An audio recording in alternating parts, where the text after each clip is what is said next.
Well, I thank you, Jim, also. Unfortunately, I can't go to Oslo. But today I will present the topics that we here in Brazil, in Porto Alegre, what our group here with Edson Prestes, what we do. That is mobile robotics, right? So let me show the presentation. I'll share the screen.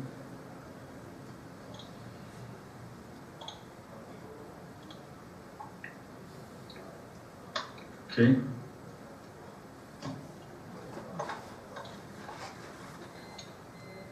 So, what I will present is an introduction to mobile robotics. I don't know, maybe for some of you this is not a novelty, but today I will present the basic problems in mobile robotics and talk about intelligent robots, and tomorrow I'll talk about more advanced problems, okay? So, the introduction. First, I gather some definitions of robotics, and we can see that robotics is a really interdisciplinary field of research. So, two definitions, one for Oxford dictionaries. Robotics is the branch of technology that deals with design, construction, operation, and application of robots. Another definition, this one from Sebastian Truman, from his Probabilistic Robotics book. Robotics is the science of perceiving and manipulating the physical world through a computer-controlled device. Robotics includes many different topics of research. These topics here I follow the division in the Springer Handbook of Robotics, just to show the different areas that the robotics is inserted. There are many people that study robot structures, how to build the robot, legs, hands, wheeled robots. There are people focused on sensing and perception, manipulation and interfaces, service robotics, and what we do here in Porto Alegre is focus on mobile robotics. It's basically focused on the fundamental tasks that an autonomous robot needs, which is navigation, mapping, localization. So this is this last topic, mobile robotics, is the focus of this presentation. This material that I'm showing to you, sorry?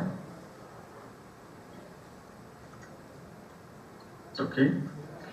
So,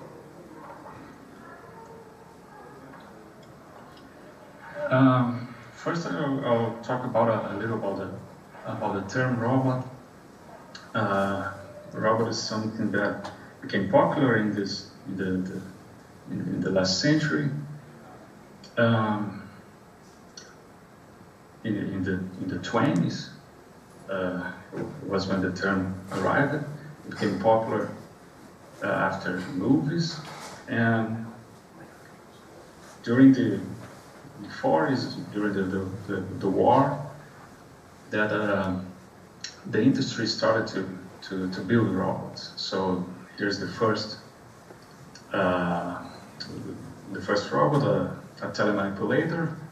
This robot is totally operated by a human. Then in the 50s, the industry started to use automatic vehicles, and in the 70s, the researchers of the Stanford Research Institute developed the shaker robot. It was the first general purpose robot, a robot with capabilities of reasoning using artificial intelligence techniques.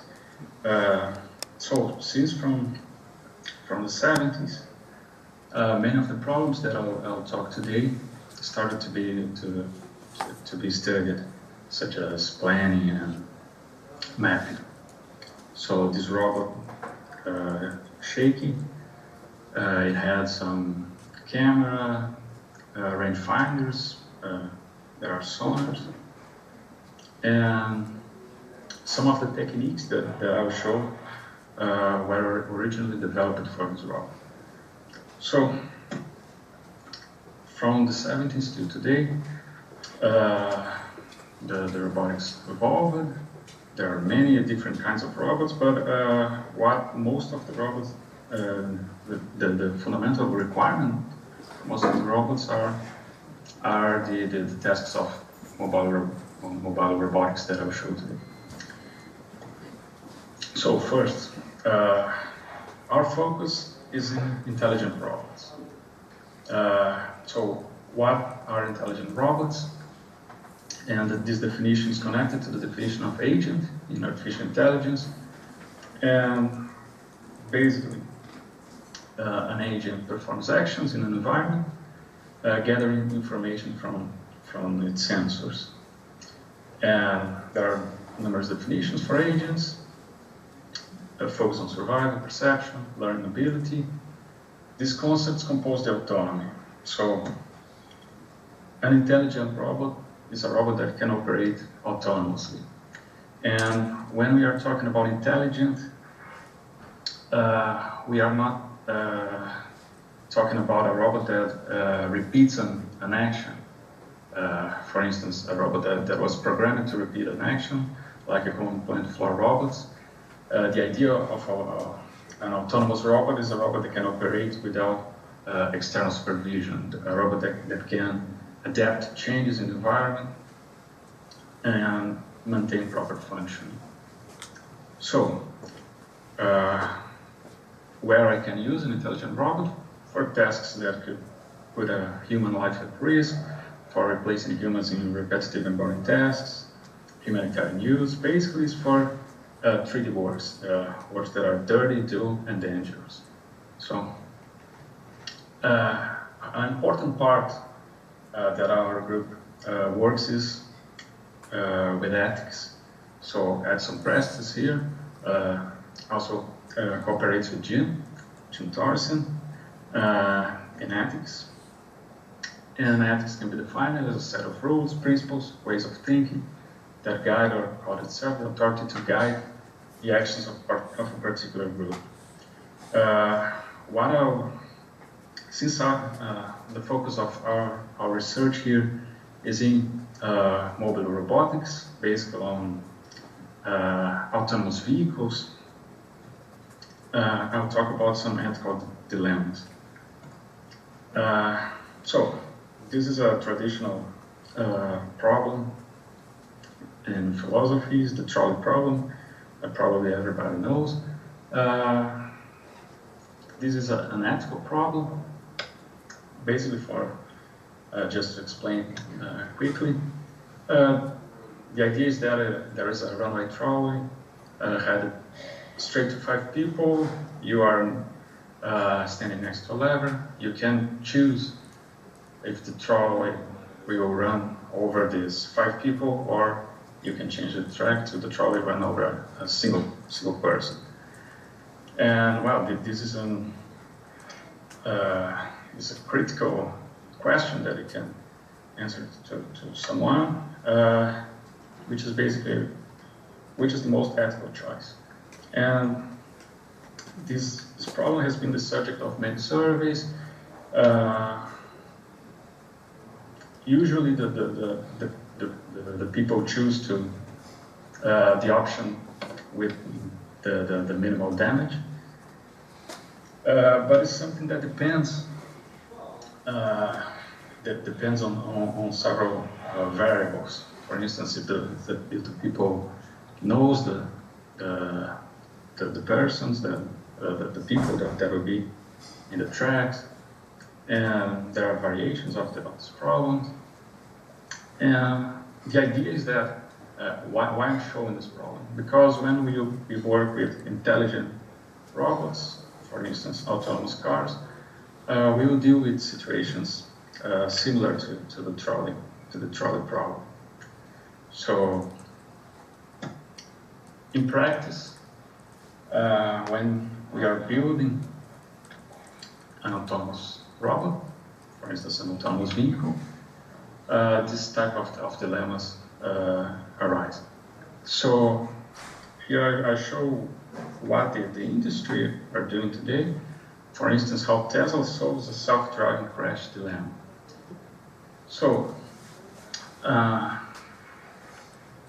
in December of 2016, class action lawsuit was filed regarding the automatic emergency braking of Tesla's car.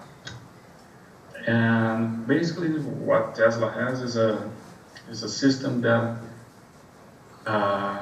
when the car detects some object in front of the car, we automatically apply the brakes to reduce the severity of the impact.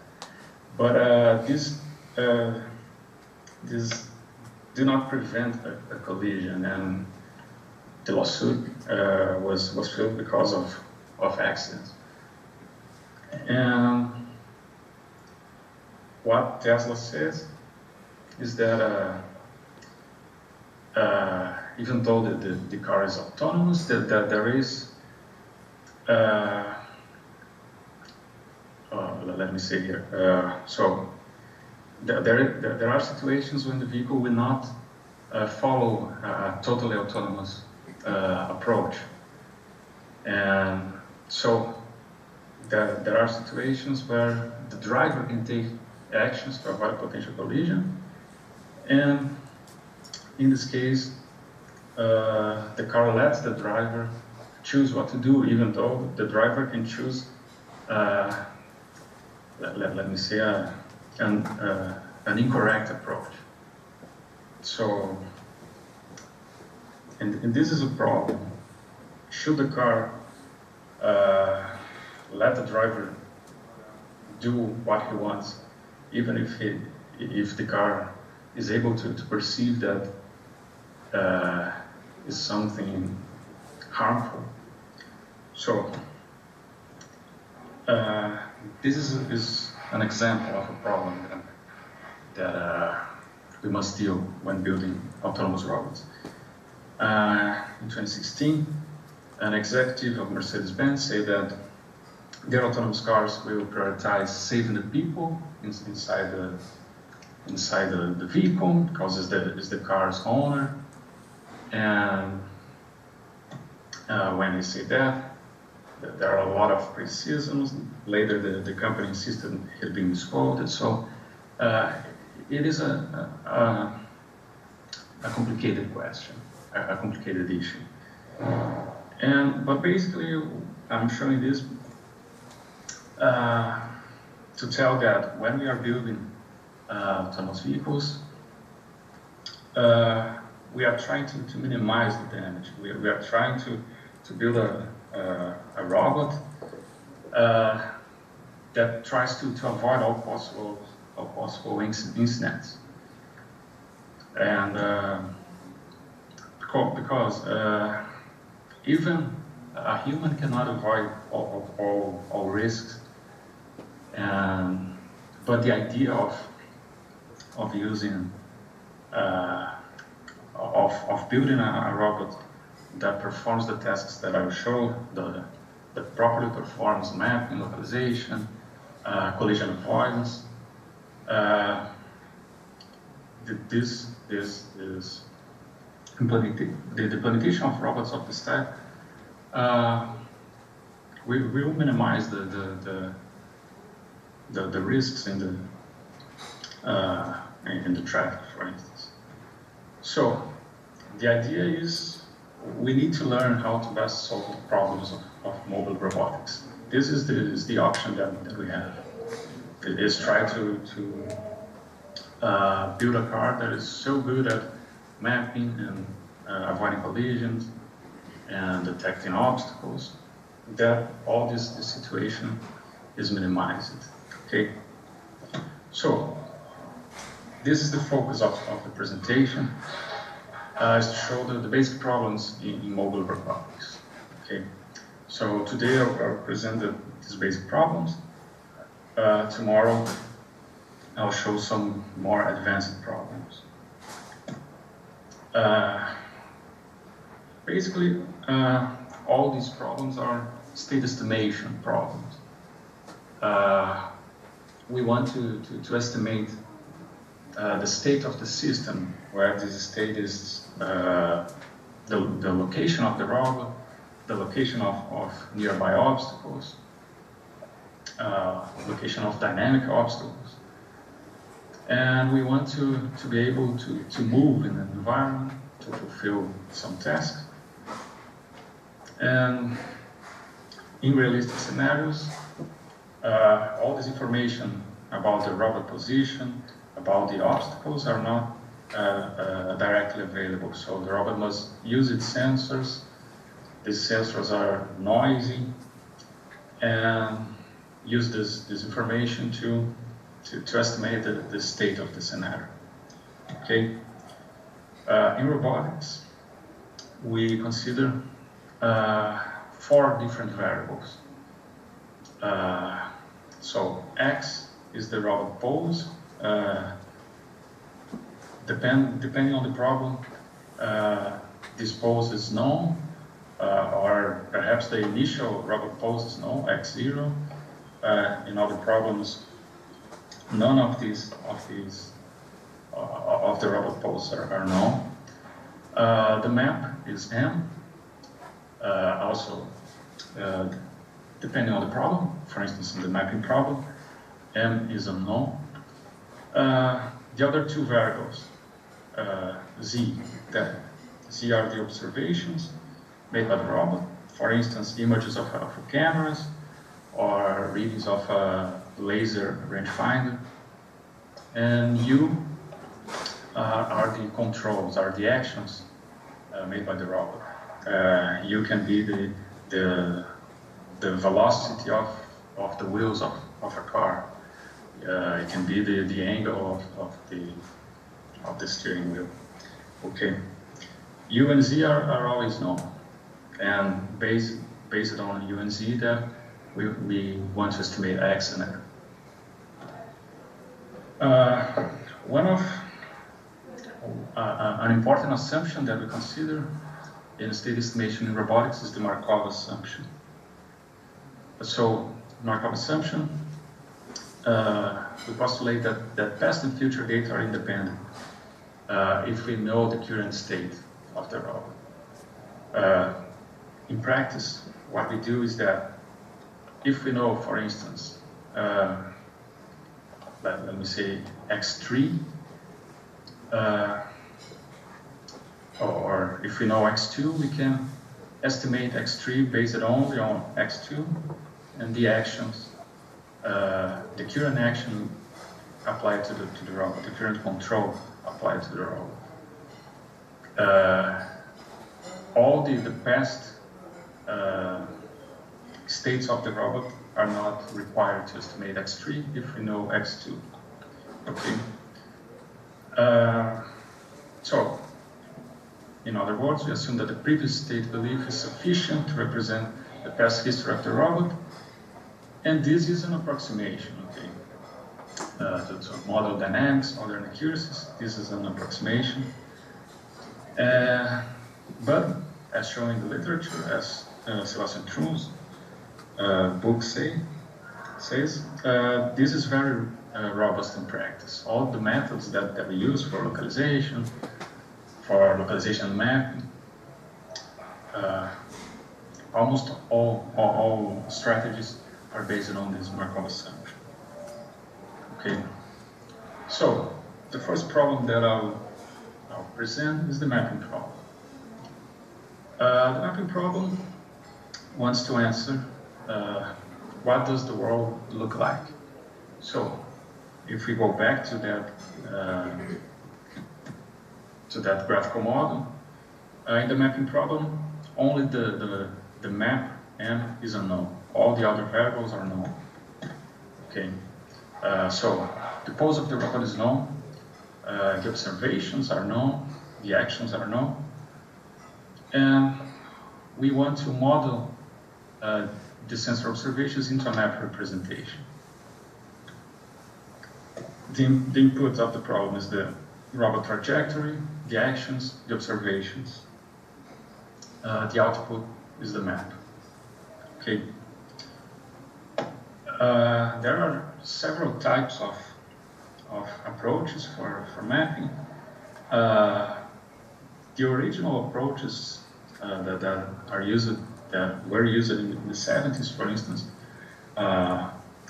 with the shaky robot, were approached based on features. So the map, in feature-based maps, the map is composed of features. Features are objects in the map. For instance, in this example, the features are rocks detected by the robot using a laser rangefinder. And mapping here consists in determining where these objects are in the space. Okay.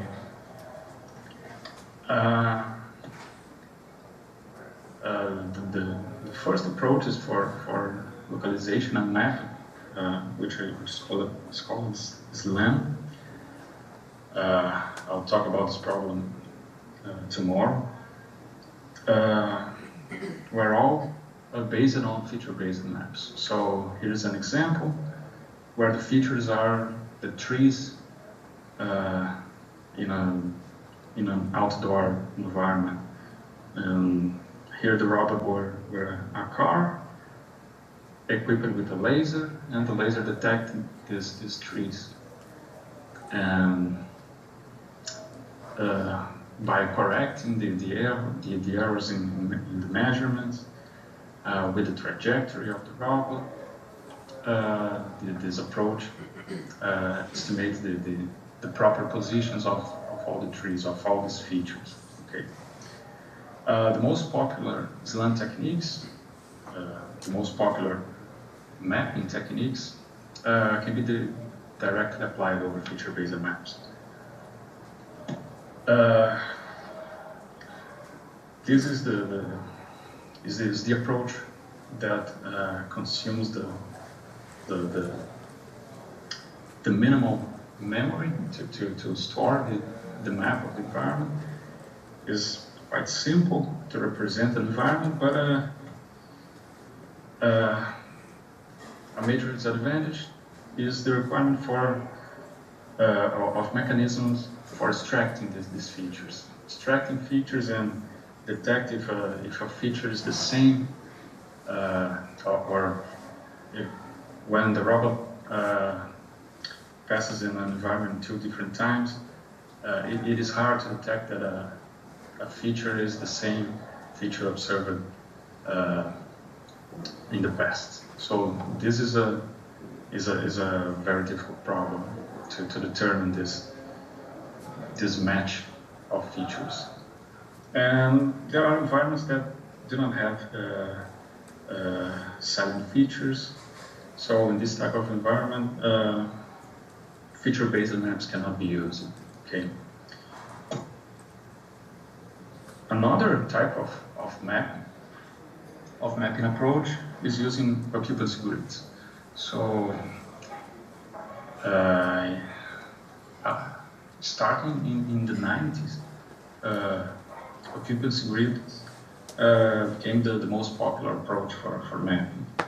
The idea is to represent the environment using a discrete grid of fixed size cells, and for robots equipped with range-based sensors like laser or sonars, this is the most easy way of implementing mapping.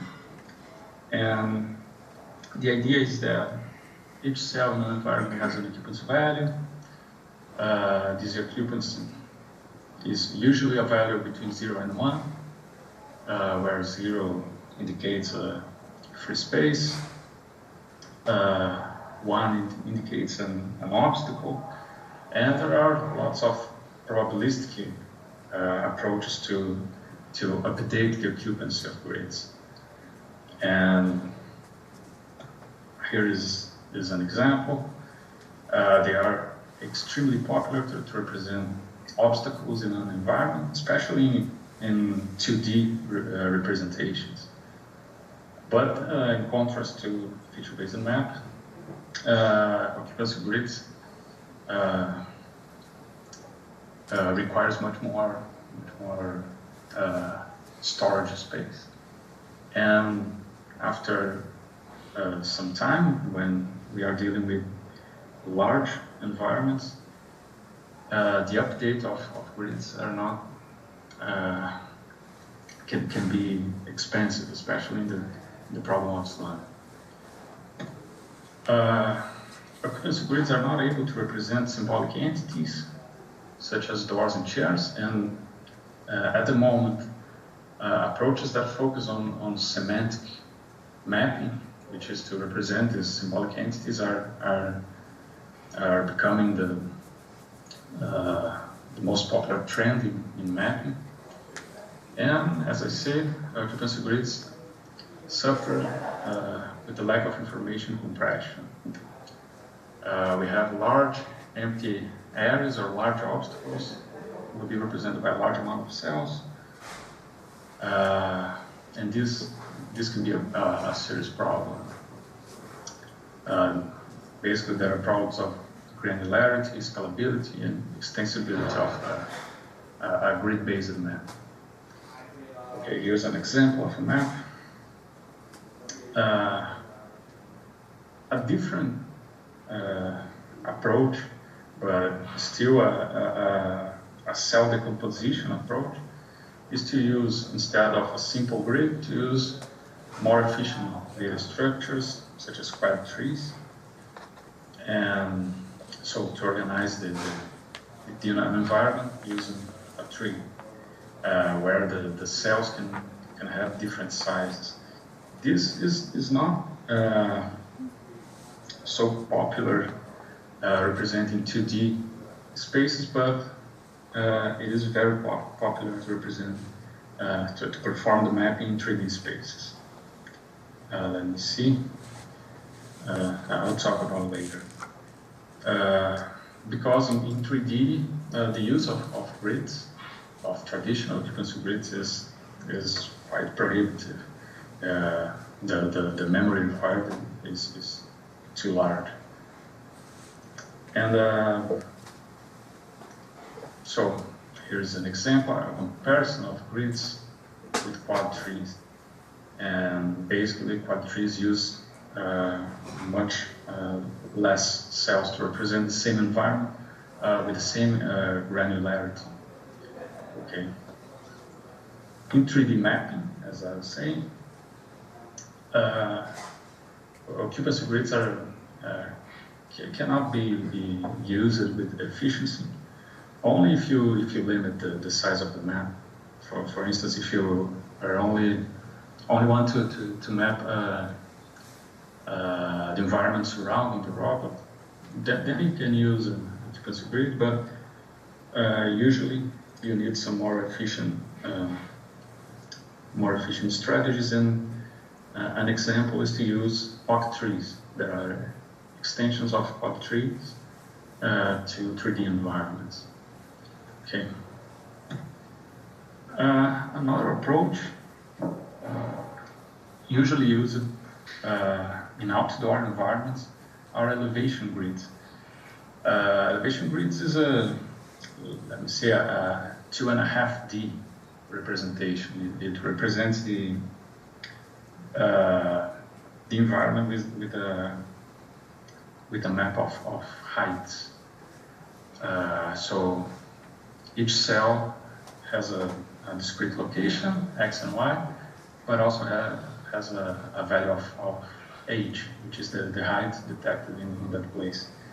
And when we are working with a robot in an outdoor environment, for instance, a car moving in the road.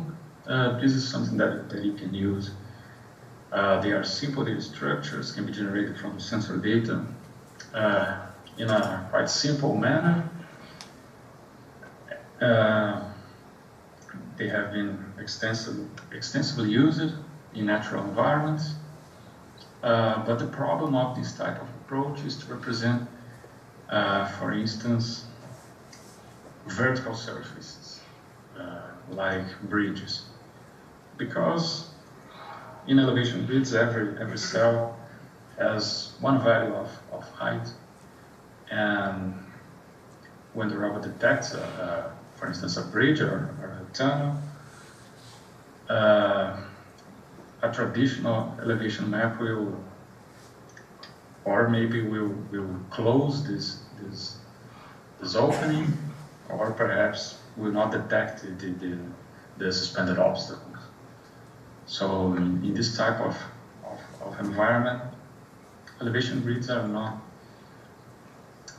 too appropriate.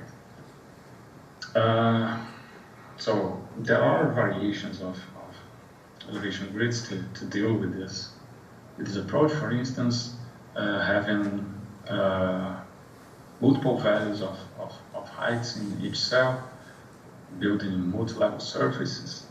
But this type of approach is not that easy to implement as a simple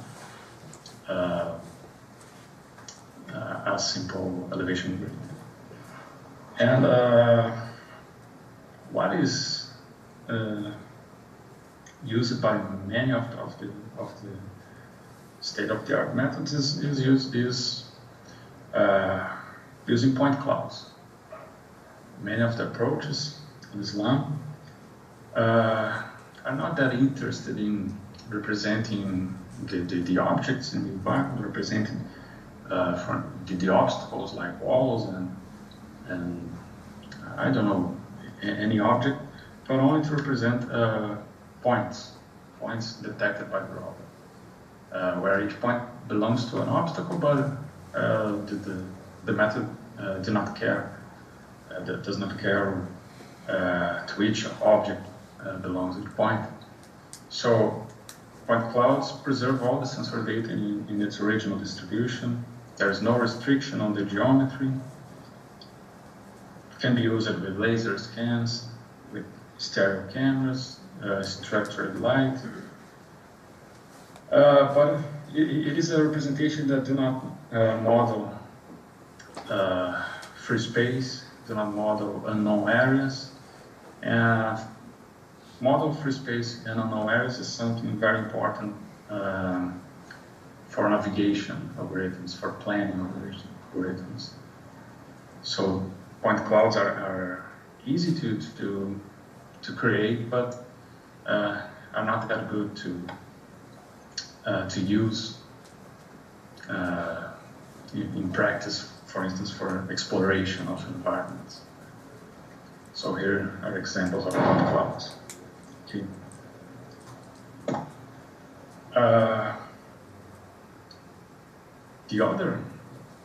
There are three basic problems. One is mapping, the other is motion planning, and then later I'll talk about localization. Motion planning tries to answer the following question: how can the robot reach a given location? The input is a map. So in this case, we know the map. We know a starting location and a goal location. We have a cost function to determine where are the places in the environment that are most easy to cross, for instance. And the output is a trajectory between the starting and the goal location. And this trajectory must have the minimum cost path. So this is a problem studied in many other areas. But in robotics, there are some some characteristics that must be considered. For instance, when we compute an optimal path, the robot passes exactly at the border of the obstacles. And in practice, we do not want this characteristic. We want that the robot to pass in a safe region, far from obstacles. Okay. And usually, what we do is to build a configuration space that considers all the regions that cause a collision. Okay. And this is done by discounting the configuration space of the robot associated to obstacles. So let me say that the robot has 30 centimeters. We add 30 centimeters in the border of all obstacles and say that this area is not traversable, for instance. And then the optimal path will be the path in the free space, discounting this configuration space associated to obstacles. And once again, there are many different types of approaches here to solve motion planning. The traditional is to compute a path over a grid map.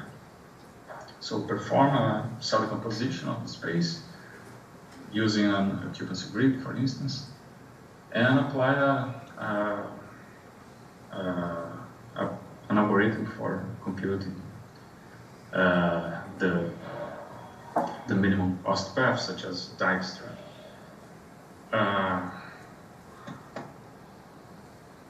So here's an example. Usually what we do is to consider a cost for moving between adjacent cells. These costs can all have the same, all the actions can have the same cost. Usually this is what we do. So the cost is only the distance function.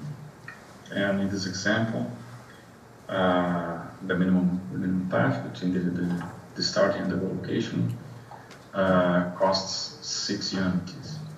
But depending on the problem that we are performing, maybe some actions have a higher cost than others, and for instance, the robot moving in a city, in roads, perhaps we can say that turning left is something that should be avoided. For instance, in this example, we do not want that the robot turns at left if the robot turns at right, because it's more safe to the robot. Considering that the robot moves in the right lane, it's safe for him to turn right. And we can consider this type of costs when performing planning. In this example, if the robot turns left, the cost would be 23 yen. But if the robot instead of turning left goes straight and then turns 3 times to the right, the cost can be smaller. So this is something that we can use in our planning. To find these optimal costs, we can perform. We will perform a search at go. We will use an algorithm such as Dijkstra that performs an informed search at go, what we call a wavefront strategy. The wavefront strategy will be want to find the minimum cost to reach a goal, we spread our search in every direction until we reach this goal. This is what was done before the beginning of the studies with mobile robotics. When the first robot, it was the first general purpose robot, Shaky robot, was developed, the guys that invented Shaky were the guys that proposed extensions of Dijkstra algorithm, and for instance proposed the A-star algorithm to perform an informed search. The idea of the A-star is to expand the search in the direction of the goal. So the idea was this wavefront strategy was something that was too costly to perform in a hardware of the 70s. They invented the A-star to perform some faster planning in a robot. An A-star, using a heuristic, guides the search in the direction of the goal, right? So this is just to show that the robotics, the study of mobile robotics was very important for instance, to evolve many of the algorithms that today are widely used.